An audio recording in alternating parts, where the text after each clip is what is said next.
Hi, this is James Cook, Associate Professor of Sociology at the University of Maine at Augusta, and this is our second installment in the Introduction to Sociology question and answer show. My students, have sent in questions, and I'm going to share with you some answers from the vantage point of an Introduction to Sociology.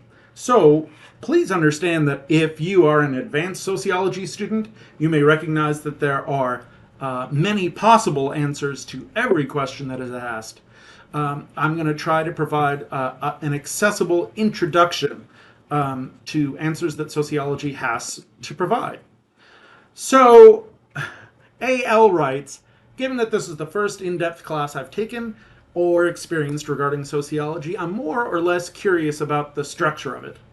Why is sociology structured the way it is? At what point did a person sit down and decide this is how it should be done? Was it due to their interest in people? AL says, personally, I find humans in general to be very interesting, whether it be the way their mind works or the way they choose to do things based off their beings or any mental obstacles they have. So that's an interesting question. Um, AL also asks, personally, I don't know much about sociology yet, but I do know it is important to our society. My question is, since sociology has been created, at what point did we recognize that it was crucial to have, and what changes have we made to keep it evolving? Two great questions, AL. I'm not sure that as a society, at least in American society, we have recognized that it's been crucial to have. Sociologists, if you look at them, have many fewer people in the United States employed in that way professionally, and than in psychology, for instance, or in economics. There are many more professional economists and psychologists than there are sociologists. And that, frankly, is a feature of an interesting aspect of American society, which is that we focus on individuals, which is what economics and psychology do. Granted, they do more than that, but they begin from the vantage point of, for economists, either individuals making choices about things they value, or in psychology, individuals who, a little bit more complicatedly, have emotional states, have the capability to reason. We also have the capability to rationalize and spend a lot of time thinking. So if you're thinking about thinking, or from an economist's point of view, calculating and trying to cobble together an idea about how the world we see starts with thinking and then moves up from there, those are your disciplines. If you are someone who is interested in understanding the surrounding context around a person and how that shapes the behavior not only of people, but of groups, institutions, communities, and even entire nations, then sociology is really where you want to go. And AL, you ask about when did we, I suppose meaning people, decide that it was crucial to have. Well, the jury's still out on that. In fact, one of the trends that's happening across the United States is that sociology majors and sociology classes are being deleted from college courses and being replaced by work in psychology and economics. So psychology and economics among the social sciences have a much stronger hand at this point in history, to be honest. So why is, though, sociology structured the way it is? At what point did a person sit down and say, hey, this is how it should be done? Was it due to their interest in people? Not so much their interest in people, but their interest in that context. And the dawning realization, this happens throughout the 1800s, when what used to be an overall philosophy of knowledge starts to become distinct sciences. Auguste Comte comes along and refers to sociology as the study of association outside of the individual context. So Auguste Comte is one person who does it. Émile Durkheim in France begins asking questions about whether the entire ways that societies are set up, what their cultures are, what the practices of the people in them are, what the group relations might be, how that might affect something as seemingly as individual as an act of suicide. And what Durkheim did was to notice that in societies with distinctive cultures, you had different kinds of suicide and happening at different rates. And that individuals were more likely to kill themselves when they felt out of place relative to their own societies, when they felt as if they did not have a place, that they did not have a title, a purpose. In French, that's called anomie, and it means to be without, literally, without a name. But if we think about what our names are about, like my name is James Cook. The former UK Prime Minister was Margaret Thatcher. A thatcher is someone who repairs old-fashioned roofs that were made out of plant reeds. Thatch. My name is James Cook because my ancestors cooked food for other people.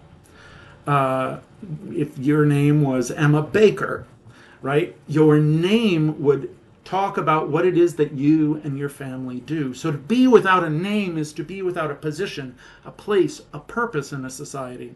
And that is one of the risk factors of suicide. As real as any mental health condition, your placement in the structure around you can also predict suicide.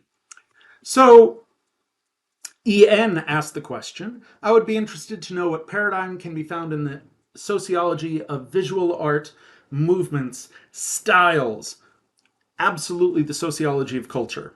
There can be other kinds of subdisciplines of sociology that are interested in art, style, movement, the way that people express themselves. But the sociology of culture is perhaps the strongest subfield of sociology that addresses this.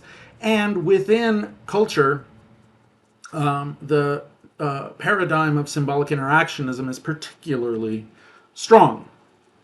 Why? Because symbolic interactionism is all about ideas and symbols and expression through interaction that occurs between people and how people make meaning in that way.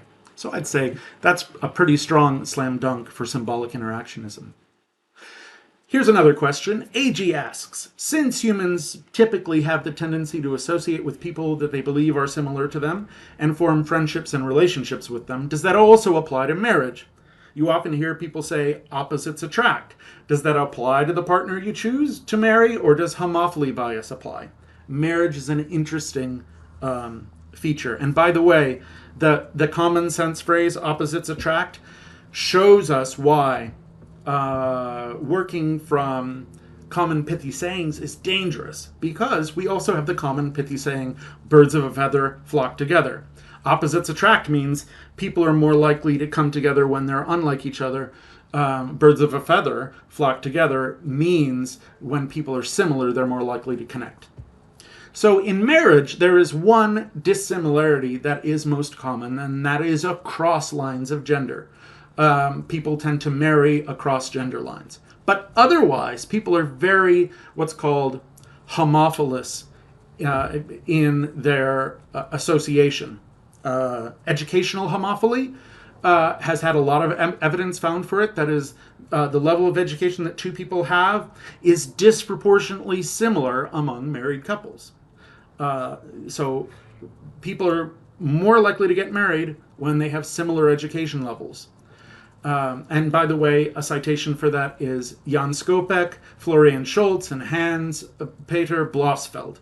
In 2011 European Sociological Review, Who Contacts Whom? Educational Homophily in Online Mate Selection. So it's a relatively recent piece, and it's looking at the online dating markets. And the people who contact each other when they're looking for online mates are disproportionately similar in educational level.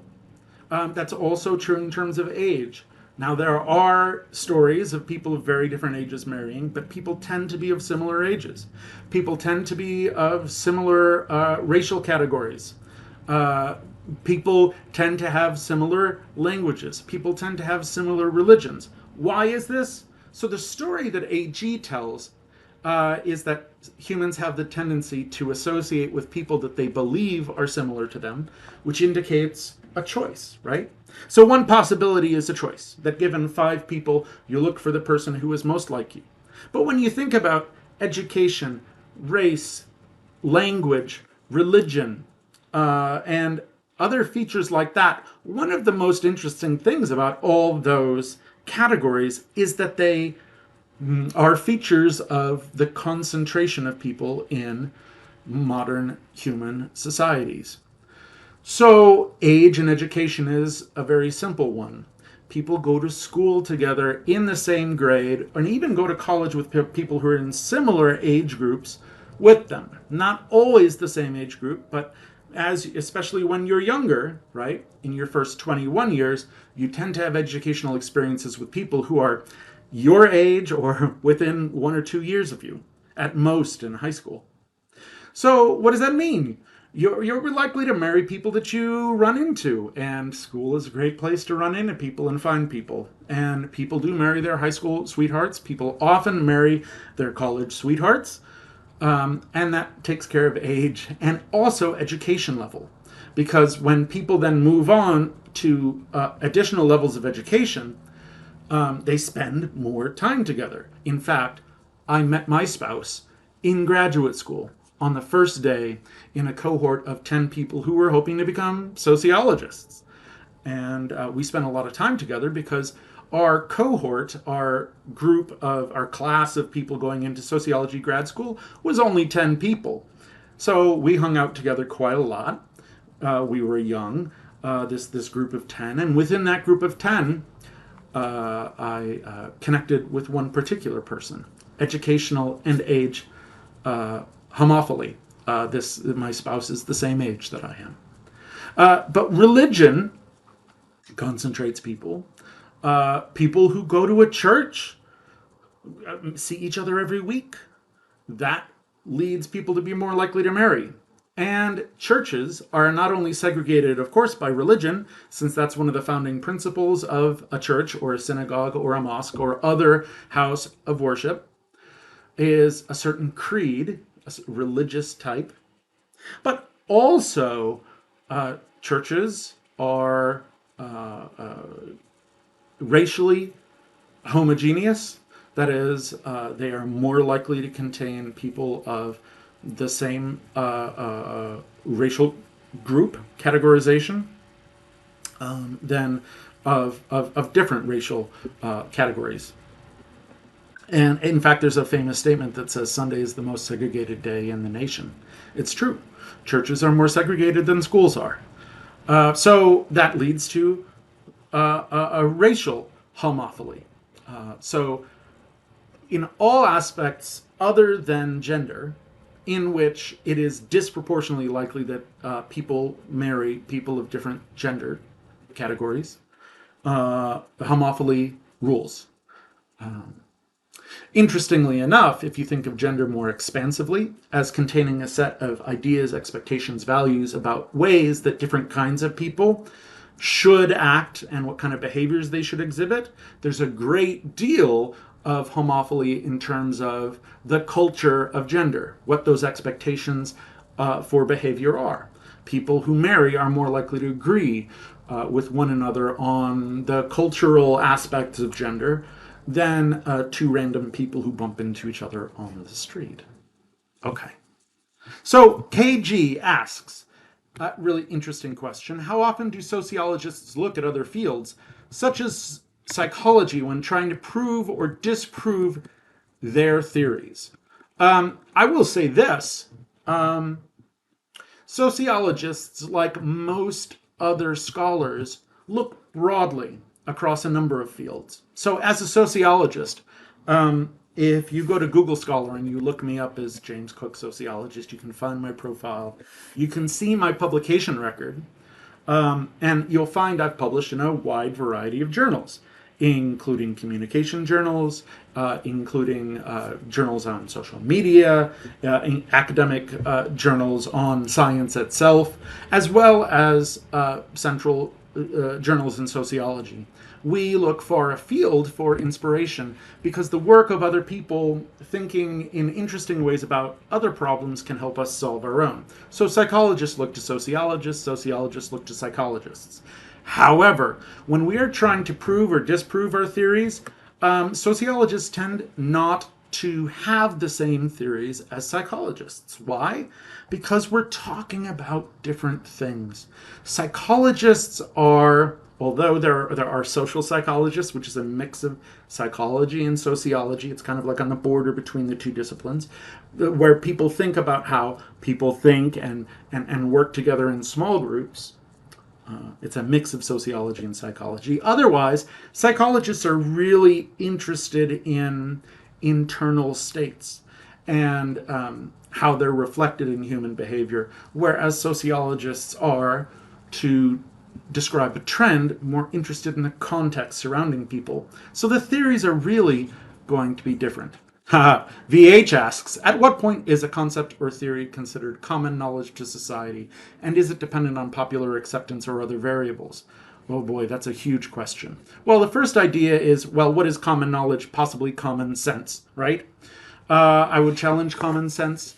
There are a lot of things that we think of as common sense that turn out not to be true. For instance, if you ask people, the Gallup poll has done this for nearly half a century now, has asked people in every year, do you think there was more crime in the United States than in the last year? And in almost every year, just really a handful of exceptions, over the last half of a century, the answer has always been, yes, there's been more crime in the last year. It's not true. It may be a common perception, but it's not a common true knowledge. And there are many other aspects of this. A lot of the things that we think to be true are not necessarily so. So the idea of common knowledge could simply be described as the most popular opinion or the most popular perception of fact, whether it's true or not. That is, since common knowledge is not a sociological term, I'll leave it open for how that might be defined. But I think what a sociologist would say, and I'm saying this as a sociologist, is that we should be very careful about coming to a conclusion on the basis of common knowledge. That is the idea that, well, everybody knows this. A lot of things that everybody knows turn out not to be true. PC asks a question. Is romantic love human nature? That only became more socially acceptable due to industrialization?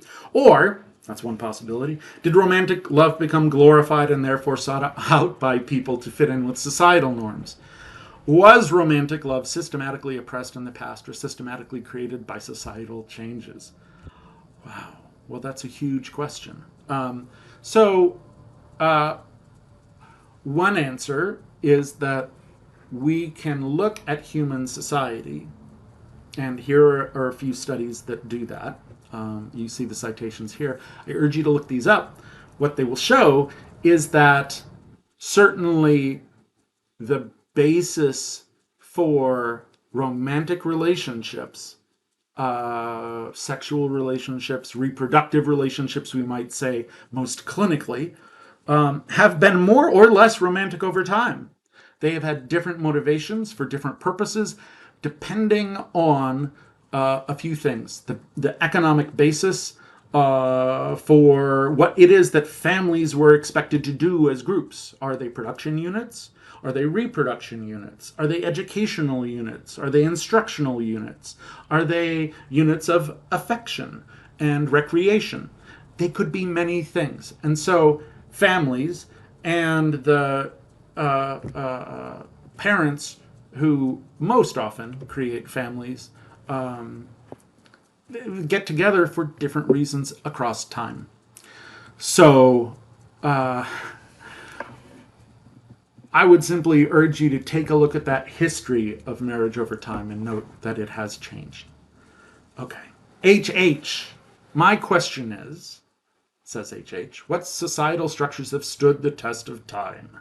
And what factors do you think have contributed to allow this to last? Oh, well, I would say some societal structures have stood the test of time. in the human species.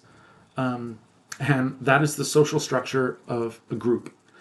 Every society that we have found has subsets of members of that society, individual people, who get together in different arrangements. The smallest group is a dyad. Di meaning referring to two, so two people who connect to each other. Then there's a triad, three people who connect to each other, right? And then you talk about a quad, four people who get together, and so on and so forth. The existence of groups, that is, people who interact more often than happens in the surrounding social environment, and who share a sense of meaning and identity, it occurs in every society. That has stood the test of time. And we can see aspects of groupness in all kinds of evidence going all the way back to the dawn of humanity, in the finding of unique artifacts in particular times and places that were invented in groups for purposes such as sexual contact and funerals and marriages and things like that. You find those cultural innovations occurring in local areas because there were these groups that came up with the innovation and then spread it throughout the group.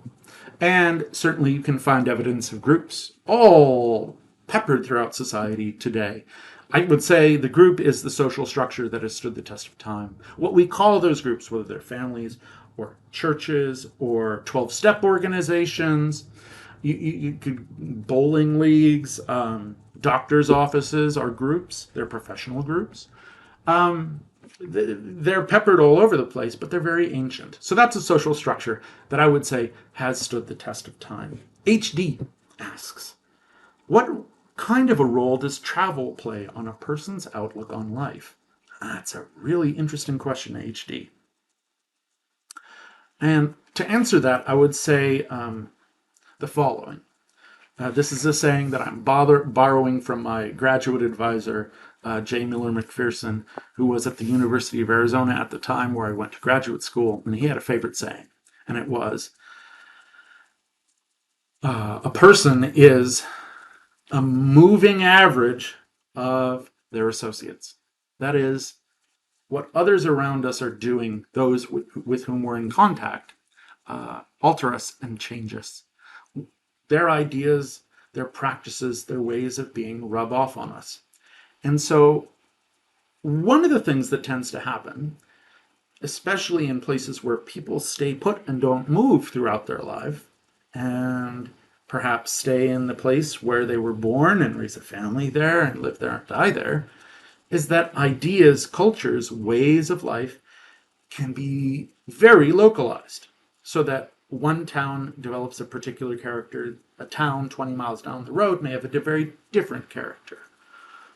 That can have the consequence of any individual person being somewhat trapped in the experience of living in that town, or that city, or that country. One of the most valuable things a person can do if they want to seek to diversify their experience and get a real experience of just how many different types of ways of being there are in the world is to do two things. First, to move across community size. If you were born in a city, go visit a small town and spend time there. If you were born in a small town, go to the big city. Spend some time there. If you can't afford it, spend a few weeks there. And move across space. So if you were born in one place, try living in another place for a while. You'll find a few things going on. First of all, if you're going from a big place to a small place, or a small place to a big place, you'll notice how the size of a community affects the diversity of the culture within it.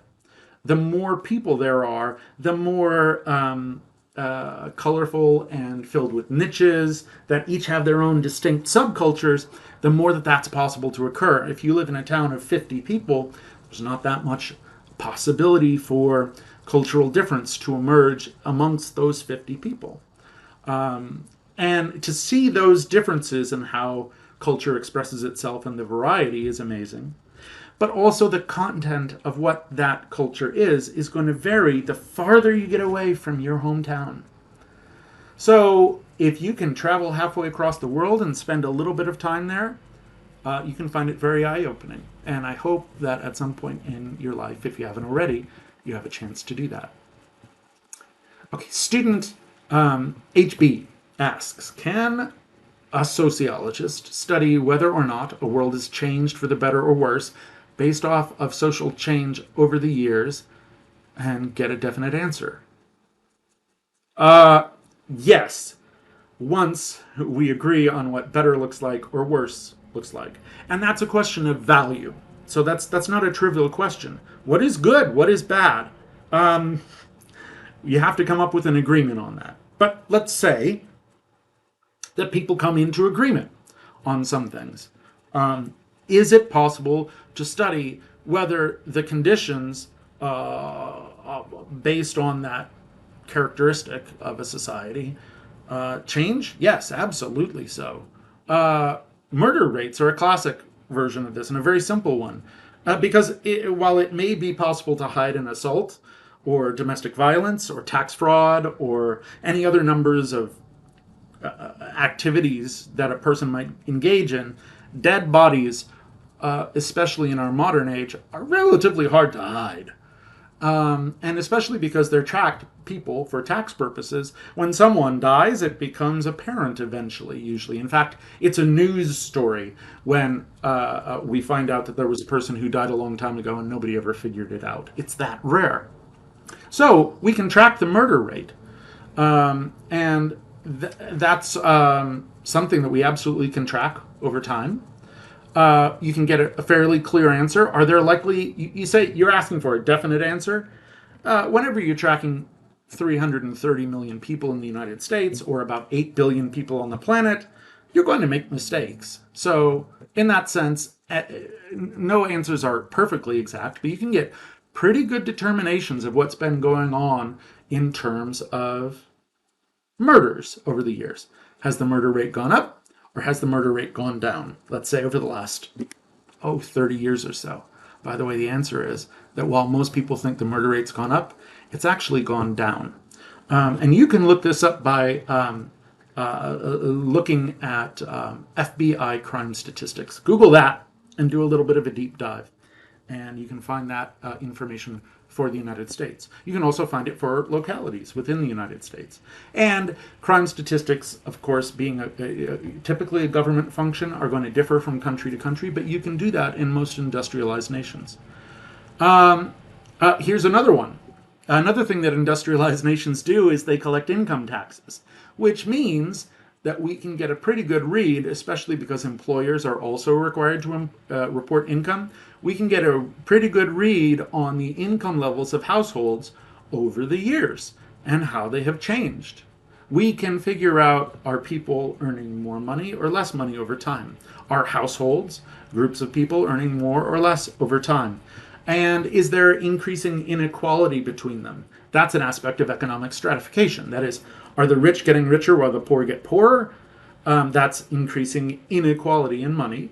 Or are people becoming more similar in what they earn per unit time as the years pass on? You absolutely can study those things. As soon as you start to ask questions that are harder to measure, it's harder to get the answer. But there certainly are many measurements that you can make that are based off of typical measurements, typical observations that occur on a regular basis. And a lot of what societies do in modern times is to create increasingly clearer observations in the name of efficiency of all kinds of social activity. That's a social change that has also occurred over time. Whether you decide that's for the better or for the worse is really for you to decide as a matter of your own values. And I'll leave that up to you. A.N. asks, when it comes to tragic events, are there reasons as to why that might have happened? Oh my goodness. Well, yes, we would hope so. That's, in fact, the goal of science. One of the goals of science is to understand why events occur. Now, this person goes on to say, such as a car accident, some reasons could be DUI, speeding, or distraction. Okay, if those are motivations, I would ask a psychologist, because psychologists are really interested in motivational states and internal psychological processes. As a sociologist, if I were a sociologist of transportation, to match your example, one of the things that I would look at was to simply measure what behaviors, observable behaviors, actually happened that surrounded the reported incident. That those certainly can be measured. And then AN goes on to ask another question. My question is, what are some social variables or social patterns that could be involved with a tragic event like a car accident? Also, why are car accidents happening more frequently? First, if you look at crashtsa.nhtsa.dot.gov, and I share the link here, the full link, it's not entirely clear that car accidents are happening more frequently. It's true that in the last couple of years we've had a bit of an uptick, but there's been a much larger decrease in certainly traffic fatalities and in more general car accidents happening. So always check the general trends on that. One of the things that we noticed just before there was an uptick was that there was a downtick in car accidents.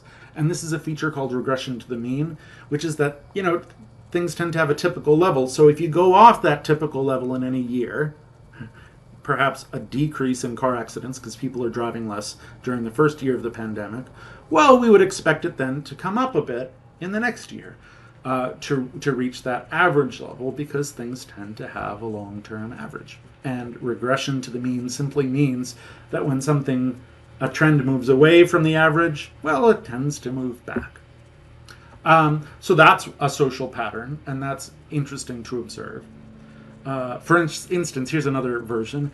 If you were in last place in last year's 5K race in your town, the chances that you're going to improve are nearly 100% in terms of your placement in the race. If you got best place, first place, you can't possibly improve. You can only either stay at exactly the same level of performance or drop. And so most likely you'll see a drop.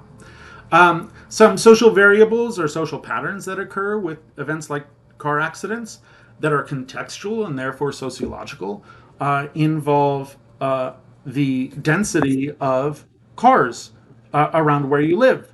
If you live in a major metropolitan area where there might be seemingly a number of large cars on the street, but if you compare them to the number of people, there are fewer cars per person, well, traffic accidents are less likely to happen. However, if you live in a place where there's greater density of cars, that is more cars per unit length on the road, more car accidents are likely to happen. Those are aspects of context that affect a person's life, no matter what their internal psychological state is, no matter whether they're a worthy person or an unworthy person. You live in a place where there's more traffic, there's going to be more accidents. You live in a place where there's more people, there's going to be more accidents, because there will be more cars. And if you live in a car heavy area of the country where everyone drives pretty much all the time to get from place to place, car accidents will be more common than in communities where cars are very rare indeed. So those are some variables that would be related. Oh dear. MMW asks, in which social structure would a homeless person be placed in? That's not a trivial question. One of the interesting features of our organization of human societies is that we count people. We count some people, and we have trouble counting other people. If you recall, a little while earlier in this video, I referred to households. Well, what happens if you don't hold a house, if you don't have an address at which you can be regularly found? One of the things that happens is that people who engage in large-scale social studies of social structure find it really hard to find homeless people. A sociologist whose work I greatly admire is David Snow, And if you look up at scholar.google.com, which is an internet search engine by Google that searches through academic published research, if you type up census, homeless, and David Snow, you'll find articles in which David Snow is trying to solve the problem of homeless people being uncounted by creating a process to systematically go out into a town with a large set of sociological caseworkers, essentially, to find homeless encampments and count the number of people there. Why? So they can get some form of representation in the policies of a community. That's at least one motivation. So, to answer the question, in what social structure would a homeless person be placed in? Well, the answers are as varied as the activities of a homeless person. A person who doesn't have a regular place where they live. Homeless people go to churches. Homeless people go to schools. As a matter of fact, there are a number of students at UMA who currently have no regular place to live.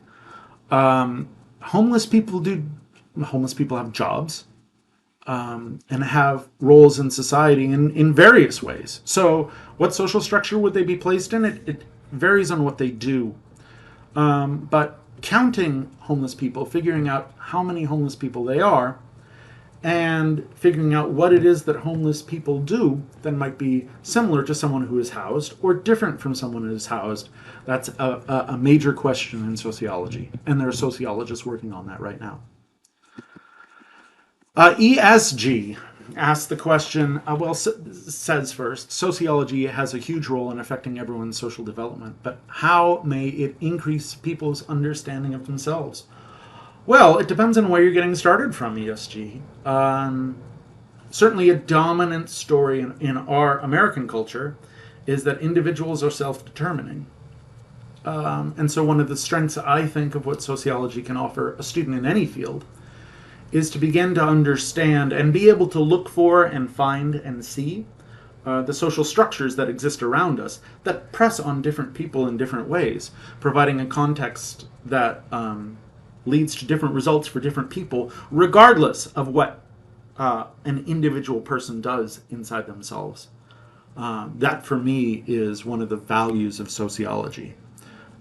We tend to have a very strong bias in our country toward looking at a person's outcomes in life and saying, that was due to their choices. So being able to check that cultural bias by being able to understand the circumstances in which the outcomes that people experience are due to features outside their individual direct control, I think is valuable. It can help people understand themselves and their social situation. Now, in talking about this, I'm really channeling C. Wright Mills, who in the first half of the 20th century, as a sociologist, wrote about what he calls the sociological imagination. You may have read a little bit about this in your introduction to sociology text. And what he refers to is the tendency for people to experience their own lives.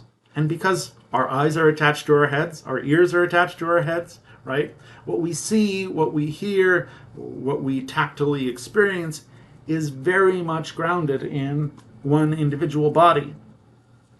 What sociology can do, said C. Wright Mills, is lift us up to almost like we were standing on top of a tower and able to see many people simultaneously at once, and to look for patterns of commonality that occur because of social structure, and that we can track those people and we can see how their lives are altered depending on where they started and the path they took through these social structures. Okay. AC asks, can a sociologist specialize in studying a specific group of people for an extensive amount of time, or even a lifetime, like a medical doctor would choose a specialty after medical school? Yes, is the answer. And what information about this particular group would benefit the sociological community by knowing more about? Well, we don't know until we know, which is one of the reasons why we look. But to answer that a little bit more fully, the largest professional association of sociologists in the United States is the American Sociological Association. And if you visit the American Sociological Association at, I believe it is asanet.org, you'll be taken to the American Sociological Association website, and you'll see there a link for communities and sections. And the communities and sections part of the website describes all kinds of different concentrations of sociologists who study different kinds of things. And the number of sections and communities that are out there are huge. There are 53 sections, which are the major divisions. And just to give you the A's, there's Aging in the Life course within sociology, the sociology of altruism, morality, and social solidarity, the study of animals in society, and the study of Asia and Asian Americans within sociology. And that's just the letter A. There are 53 subtypes, including, yes, medical sociology. So while I don't want to stage a competition between how many kinds of doctor there are and how many kinds of sociologists there are, it's true that for any academic field, there are going to be subfields in which people do specialize. And absolutely, if you can think of it, there is most likely a division of sociology that already studies it. The sociology of animals, right, is just one of many. So let's move on to another question. AI asks, if you take a tragic event such as 9/11, a school shooting, or fires that burn down a town, how does it affect people in society as an individual and as a whole? Well, how it affects people as an individual, sociologists don't study too much. But how individuals react in context, we do. And we also study the effect on community solidarity. Okay, so I'm going to give you two citations. One is to, since you're interested in 9/11, and mention that, the attacks of September 11, 2001, which occurred more than 20 years ago. There was a sociological paper that came out just a few months afterward that asked, can you track the ripple effects of a disaster? This is by H. Russell Bernard and Associates, co-authors.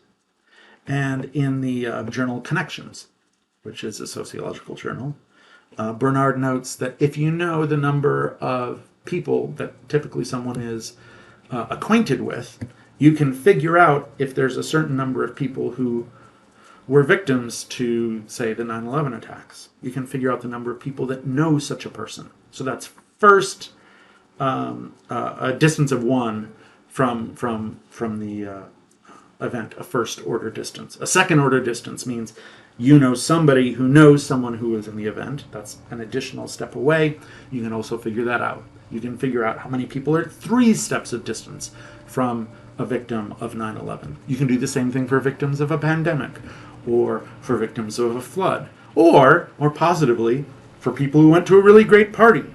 Anytime there's an event, because we know patterns of association, we can figure out how many people know people who were at that event. How many people know those people? How many people know those people? And it's like ripples in a pond, propagating its effect. The second thing I'd like to direct you to is an old book called Everything in Its Path. Oldie but goodie. It's by Kai Erikson, and as a sociologist, he studies a flooding event that occurs in Appalachia, in a mining town. And the mining company that all these people in the town worked for had built up a dam made of, basically the dam was made with mining sludge. And, like sludge anywhere, it tends to move a little bit. And in a big storm it did, and it flooded out the whole town, and it killed many people in the town, in the United States, a generation and a half ago. What he did was to go in and he looked at whether individual people were having trouble reacting to and responding to that flooding event in that town, or whether they reacted fairly well and recovered quickly. And in this book, Everything in Its Path, which is still available for you to purchase through bookstores and things like that, He found, well, of course, people were, because the flood with toxic mining sludge ran through the town, making the whole town toxic, killing many people, destroying homes. They had to be moved somewhere, at least temporarily. And it turned out that emergency management officials sometimes put people in essentially temporary trailers that were next to other people in temporary trailers from the town who were in their old neighborhoods. And then other times people got put in these, or families got put in these trailers that were surrounded by people from neighborhoods that they weren't members of, people that they didn't know. And when people were surrounded, even in this new, highly disruptive place, by people they knew from their previous life in this town, they recovered more easily and more fully than when they were surrounded by people they just didn't know. So your social networks, the pattern of contacts surrounding you, if they are preserved, can help buoy you in a disaster. And when they're broken apart, you're placed around people you don't know, it becomes much harder to recover. So those are our two answers for you, AI. So a few more questions, a few meaning many. Let's keep talking about them. BB says, I've seen many cases of people who still show support and will disbelieve any facts about an individual or a specific group of people that cause great harms to others, be it via institutional pressure or even terroristic attacks. I understand earlier the concepts of anchoring and selective bias, BB asks, but in extreme cases, how can such ideas be explained? Is it still a product of a rock-hard personal belief, or would there be a group identity aspect to it as well? I will say this. One of the things that social scientists have discovered over the past 100 years is that there are many seemingly rock-hard personal beliefs that a person in advance would say, I'd never change my beliefs. But then it turns out that they're entirely capable of changing their beliefs. They're also entirely capable of changing their behavior. So there are two forms of this.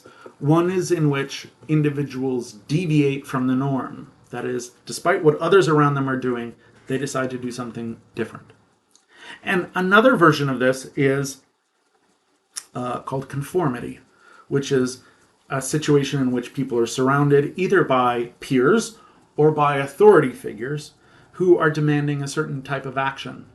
And it turns out, although psychology likes to claim this as their own, that there are sociological studies that show that depending on the context of how that group of people around you is situated and how it's set up, you will be more likely or less likely to conform to those pressure-filled situations.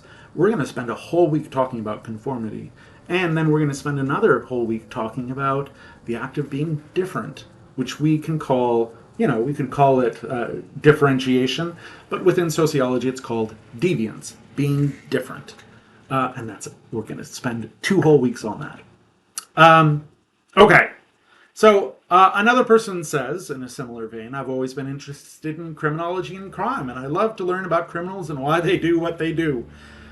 How does the interaction between individuals and their social surroundings, KG asks, contribute to the event of criminal behavior?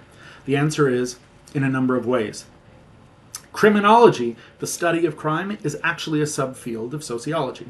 And from time to time I teach a course in criminology. Richard Lum, who is also a criminologist, teaches that course at UMA as well. And it turns out that there are a number of different accounts about how surrounding context influences individuals. I'll name a few. Differential association theory. The theory that you will tend to do what those around you do. It's the conformity effect. And so if you are surrounded by people who engage in criminal activity, you are more likely to engage in criminal activity. And that's true. Another theory of social context, however, is called broken windows theory. This was made popular by Rudolph Giuliani when he was mayor of New York City. He subscribed to this sociological theory, broken windows theory, and he developed a number of policies based on it.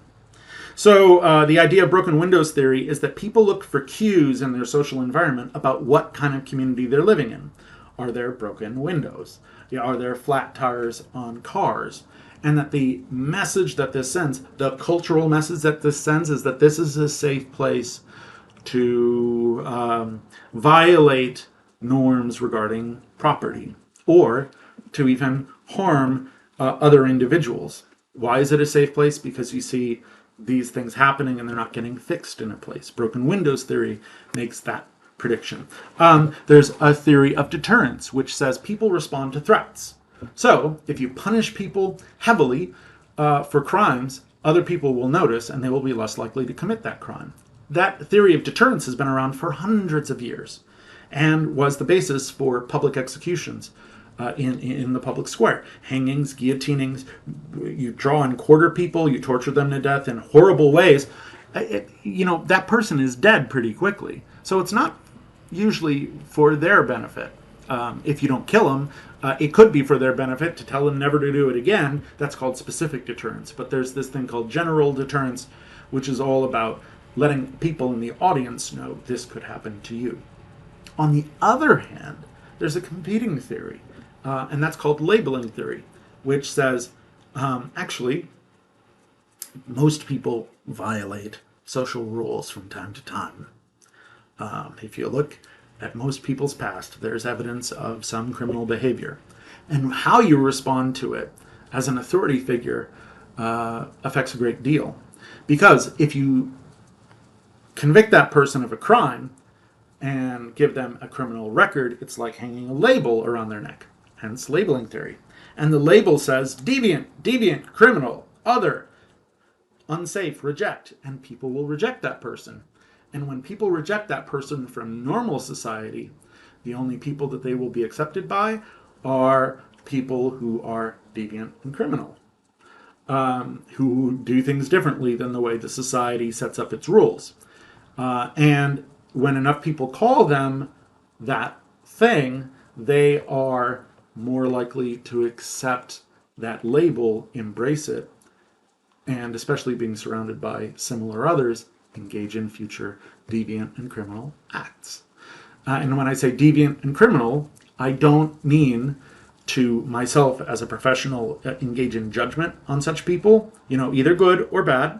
Let's set that off to the side, but note that judgment, moral judgment, is a thing that people do. And the power of a label to change people's careers throughout their lives can be strong. One of the interesting studies that's out there actually looks at particular judges, and they're allowed to randomly, they're not allowed to. The choice when a young person is convicted of a relatively minor crime is randomized. Are they given a conviction, or are they sent into a deferral program where they don't get the stigma, the label of criminal put on them, but instead they're sent to a place where they're given tools to build an alternative identity. Turns out that works more strongly in reducing future crime than does convicting somebody. So it looks like labeling has a stronger effect than deterrence. Wow, we're at the end of another hour of great questions from Introduction to Sociology students. We're going to continue with a third hour of questions and answers from Introduction to Sociology students in the next section, in the next hour-long section of Introduction to Sociology questions and answers. Please tune in to hear some more questions, some more answers, and a few instances in which I say, I'm not equipped to answer those questions. Come right on back in this YouTube channel, and we'll have more questions and answers soon.